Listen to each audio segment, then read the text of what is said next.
भ्रष्टाचार. इथे जमलेल्या माझ्या लहान मित्रमैत्रिणींना कदाचित या शब्दाचा अर्थ माहित नसेल. म्हणजे मला सुद्धा नाही माहिती, कारण मी सुद्धा लहानच आहे. पण बाबा बोलतात भ्रष्टाचाराने देश पोखरात चाललाय.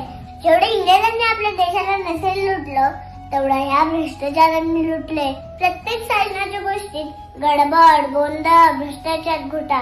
ह्यांचे घोटाळे करोड, 100 करोड, 1000 करोड, हजारो करोड. हे घोटाळे करून एवढा पचून ढेकडी देत नाही म्हणे. जेवढी आपली लोकसंख्या आहे आणि जेवढी आपण सगळ्या गोष्टी टॅक्स भरतो, हे पाहून आपण जगातले महासत्ता कधीच बनायला हवं होतं. पण या घोटाळेबाजांमुळे आपल्या देशाचं अतोनात नुकसान होत चाललंय. जे आपल्या देशासाठी लढले, ज्यांनी आपल्या देशासाठी आपल्या प्राणांची आहुती दिली, त्यांच्या डोक्यात दिवसाचं एकच गोष्ट असेल, माझा भारत स्वतंत्र कसा होईल.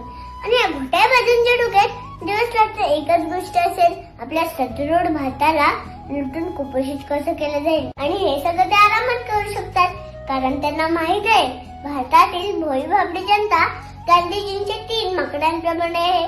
ते काय आपल्या भ्रष्टाचारांबद्दल बोलणार नाहीत, ऐकणार नाहीत आणि बघणार नाहीत, कारण ते स्वतःच्या समस्यांमध्ये बुडालेले असतात.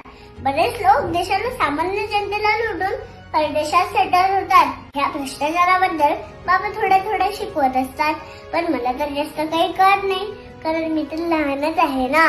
पण प्रश्न जर भारताला कमकुवत करण्याचा असेल तर भ्रष्टाचार बघू नका, अफरातफर ऐकू नका, बद्दल बोलू नका. असलं माकड बनून जगायला मला चालणार नाही. माझ्यासाठी राष्ट्र प्रथम, राष्ट्र सर्वोत्तम. मी या व्यवस्थेविरुद्ध नक्की लढेल. धन्यवाद. माफ करा, मी तुम्हाला सुरुवातीला स्वातंत्र्य दिनाच्या शुभेच्छा दिल्या नाही. सर्वांना स्वातंत्र्य दिनाच्या खूप खूप शुभेच्छा. जय जवान, जय किसान, जय हिंद, जय महाराष्ट्र. बोला भारत.